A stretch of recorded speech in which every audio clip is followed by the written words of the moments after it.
शिक्षा की नई तकनीकी से अपने बच्चों को जोड़े अब जीपीएस स्कूल भगवाड़ी के साथ नर्सरी से 10+2 pre foundation SC ST NT SC एवं ओलंपियाड, जहां नीट जेई की विशेष तैयारी, वह भी कोटा की स्पेशल फैकल्टी के द्वारा, एक्सीलेंट हॉस्टल फैसिलिटीज के साथ तमाम सुविधाएं। इतना ही नहीं, RIMC सैनिक स्कूल, राइस स्पोर्ट्स एवं नवोदय स्कूल की बेहतरीन तैयारी, साथ ही बेहतरीन shooting academy, rifle and 10 meter pistol, श्रेष्ठ परिणाम, बेहतर अनुशासन। Chairperson doctor Naresh Yadav. अब जीपीएस के साथ होगा आपका सपना साकार। Unique group of education Behror, school plus college plus BEd college plus coaching, hostel की उत्तम व्यवस्था। यूनिक गत 13 वर्षों से शिक्षा के प्रति समर्पित एकमात्र संस्थान। यूनिक प्ले ग्रुप से कक्षा 12वीं मैथ, बायोलॉजी, एग्रीकल्चर के साथ साथ कैरियर पॉइंट कोटा के साथ मिलकर बहरोड में IIT नीट की बेहतरीन तैयारी कोटा की टीम के साथ करवा रहा है। कोटा से मैनेजमेंट, कोटा से टीम, कोटा से मॉड्यूल्स, कोटा से पेपर, सब कुछ कोटा से। तो आज ही अपने बच्चों का यूनिक में प्रवेश दिलाएं और उनके उज्जवल भविष्य में सहयोगी बने।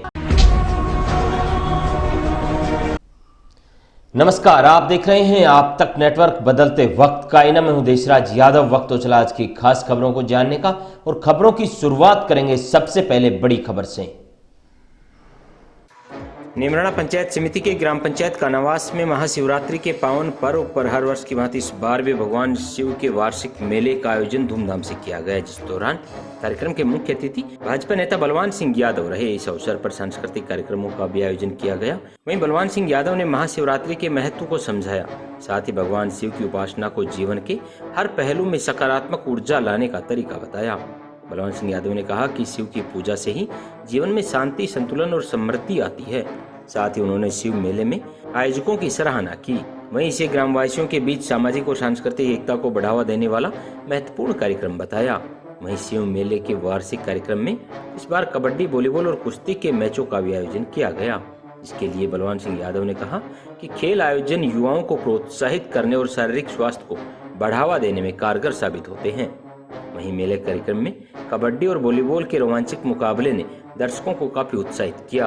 कुश्ती के मुकाबले में क्षेत्रीय पहलवानों ने अपनी ताकत और कौशल का शानदार प्रदर्शन किया। इन खेलों ने मेलों में एक अलग ही उत्साह का माहौल बना दिया। साथ ही लोगों ने अपनी टीमों का उत्साहवर्धन किया।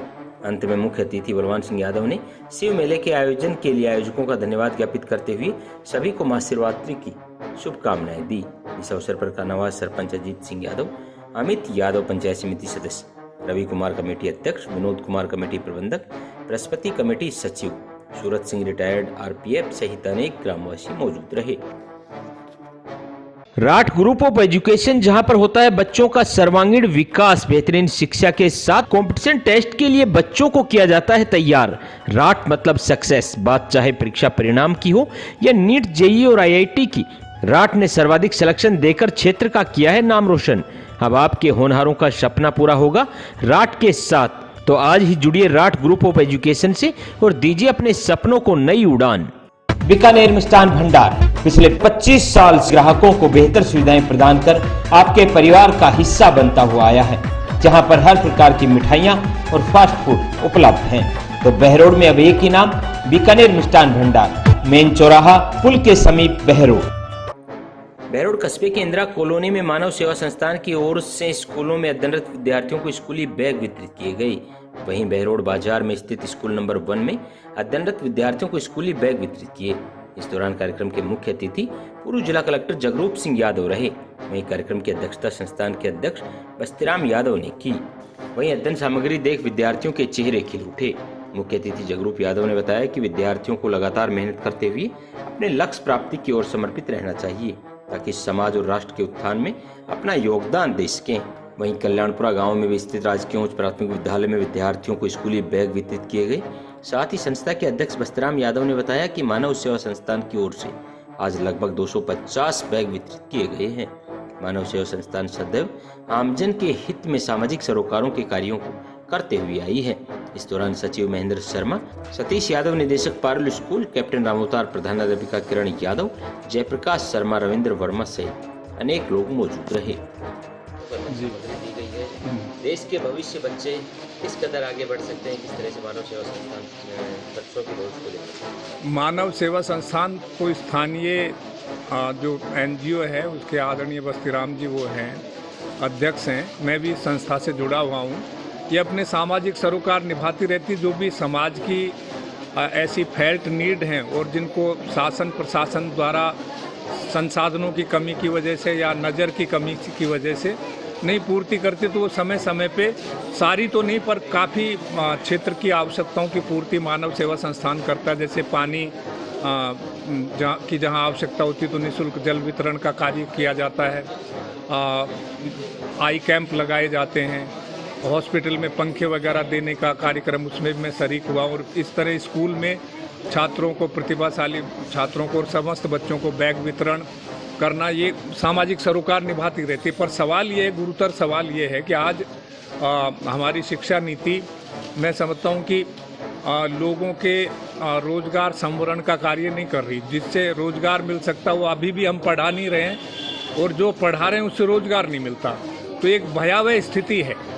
आज जो विश्व के देशों की इकोनॉमी को पढ़ते हो या जिस तरह की देश विदेश की प्रगति के मानक हैं, उसमें हमारी शिक्षा नीति विफल है।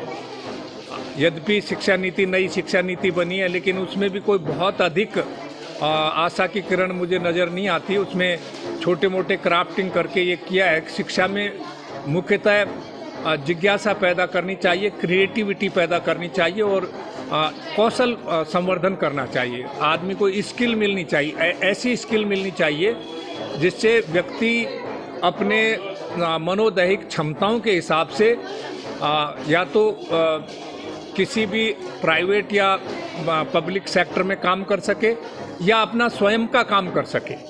पर उसके लिए हम देखते हैं कि शिक्षा प्रणाली ने ना तो उद्योग जनित, ना कोई व्यापार जनित, ना कोई ट्रेड जनित, इस तरह की किसी भी तरह की शिक्षा में मानक नहीं है। अगर कोई बच्चा करता भी है तो वो व्यक्तिगत क्षमता है उसकी, और जो रोजगार का सृजन है वो भी सने सने एआई के चलते आगे आने वाले समय में आर्टिफिशियल इंटेलिजेंस नए ढंग से समाज को और संसाधनों को और उत्पादन के फलकों को प्रभावित करेगी। और ऐसे में जो मिनियल रोजगार हैं वो और घटेंगे। जैसे आगे आने वाले समय में जैसे पुलिस में ड्राइवरों के जॉब्स कम हो जाएंगे, पुलिस में कम हो जाएंगे, इवन सैनिकों के भी जॉब कम हो जाएंगे क्योंकि रोबोट लड़ेंगे। तो और काफ़ी जो श्रम साध्य जितने भी कार्य हैं उनको रोबोटिक क्षेत्र में चले जाने से आज देख सकते हैं कि जूते बनाने में जितने श्रमिक पहले काम करते थे वहाँ रोबोटिक हैंड काम कर रहे हैं। जो ये रीबॉक की कंपनी में आज पहले 10,000 लोग काम करते थे, आज वहाँ पे कुछ रोबोट ही काम कर रहे हैं। क्लर्क भी रोबो क्लर्क आ जाएंगे, मेटावर्स की वजह से वर्चुअल अवतार आ जाएंगे। तो समाज का जो कलेवर तकनीक के चलते बदलेगा, उसके हिसाब से हमारी आने वाली जनरेशन्स को हमें इक्विप करना पड़ेगा और ऐसे कौशल और ऐसे रूपकों को हमें विरचित करना पड़ेगा हमारी शिक्षा प्रणाली में, जिसके माध्यम से हमारे बच्चे अपने सपनों को आकार दे सके, आयाम दे सके और वो अपनी सार्थकता इस देश परिवेश में जो बदलते हुए परिवेश में अपनी सार्थकता सिद्ध कर सके और अपने संकल्पों को प्राप्त कर सके। सर, आप लंबे समय से देश सेवा में कार्यरत रहे, आज भी आपने बीड़ा उठा रखा है जो आर्थिक रूप से कमजोर बच्चे हैं उनकी फीस को लेकर बच्चों को मोटिवेट करने के लिए किस तरह से करें? जहाँ तक मेरी व्यक्तिगत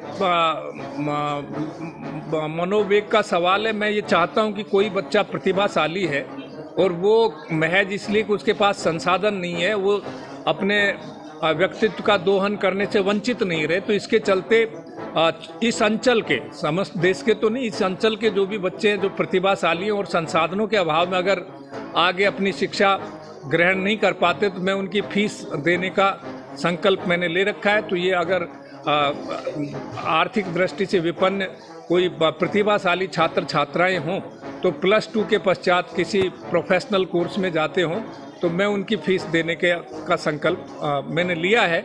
और मैं उनको गाइड भी करता हूं कि जैसे अपना प्रतिभा को देखना, उनकी मनोदैहिक व्यक्तित्व के हिसाब से उनकी अभिरुचि किस क्षेत्र में हो सकती है, उनकी अभिरुचि को लक्षित करते उनको दिशा निर्देशन करना, ये कार्य भी मैं करता हूँ। और मुझसे जो मेरे व्यक्तिगत चैनल पे फ़ोन पे जुड़ते हैं, जो मैं शिक्षा की जितने मंदिर हैं उनमें भी यदा कदा जाता रहता हूँ, तो उससे के जरिए मैं अपना सामाजिक सरोकार जो समझता हूँ मैं निभाता हूँ। सर, सेवा अपने की देश की समाज सेवा में आप समर्पित हैं।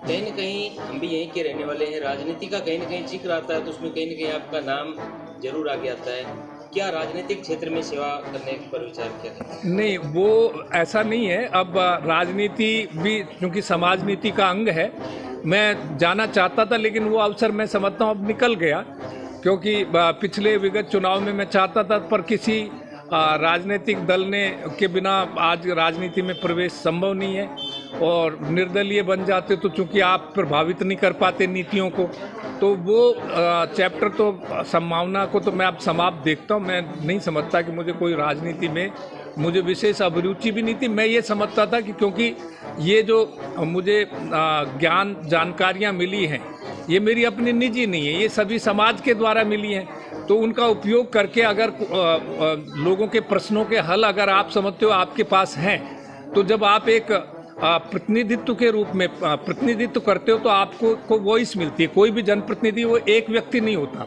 उसको एक समझने की भूल नहीं की जा सकती। अलवर का जैसे पार्लियामेंटेरियन है तो वो 20 लाख लोग हैं, अगर बहरोड का कोई विधायक है तो वो कम से कम 3 लाख आवाज़ें हैं।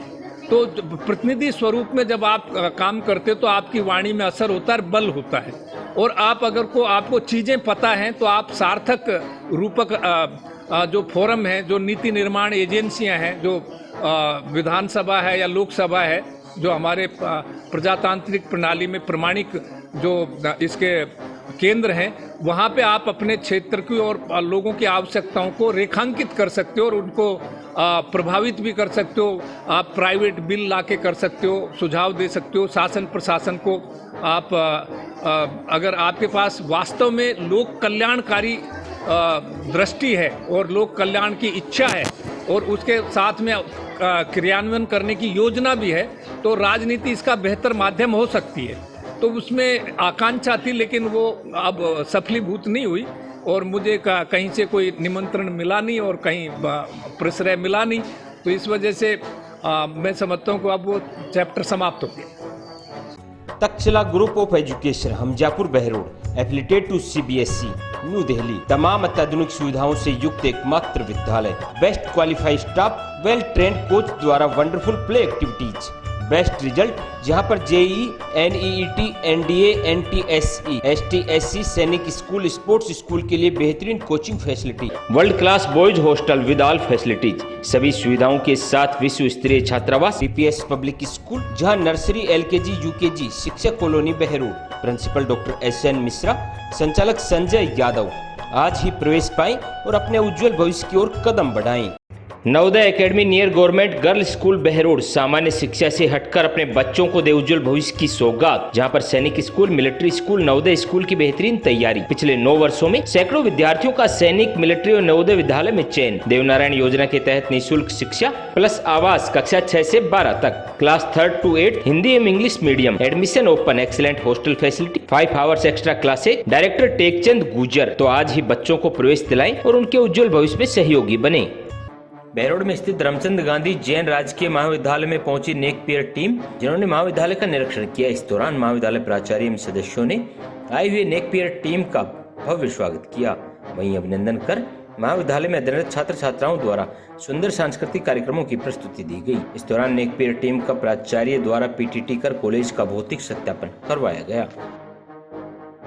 Home hospital Narnaul road Behror पिछले 15 वर्षों से आमजन की सेवा में समर्पित, जहां पर RGHS चिरंजीवी योजना, सभी प्रकार के TPA कार्ड के तहत निःशुल्क इलाज, RGHS के तहत नी रिप्लेसमेंट से cashless operation. Doctor Anil Jaswal हड्डी रोग विशेषज्ञ, डॉक्टर सारिका जसवाल स्त्री रोग विशेषज्ञ, doctor Ashok Kumar Gupta general surgeon, doctor Pawan Kumar physiotherapist, doctor Kedarnath Agarwal general physician की नियमित सेवाएं, एम्बुलेंस सुविधा, 24/7 आपातकालीन सुविधाएं, कम दर पर बेहतर इलाज ही हमारी प्राथमिकता है। उद्देश्य जन सेवा का, राट क्षेत्र की सेवा में समर्पित होम हॉस्पिटल बहरोड क्षेत्र के हमीदपुर में स्थित सरस्वती स्कूल में वार्षिक उत्सव में प्रतिभा सम्मान समारोह का आयोजन किया गया। इस दौरान कार्यक्रम का शुभारंभ गोगा बाबा के महंत रणधीर ने दीप प्रज्वलित कर कार्यक्रम की शुरुआत की। वहीं छात्र छात्राओं ने बेहद सुंदर सांस्कृतिक कार्यक्रमों की प्रस्तुति दी।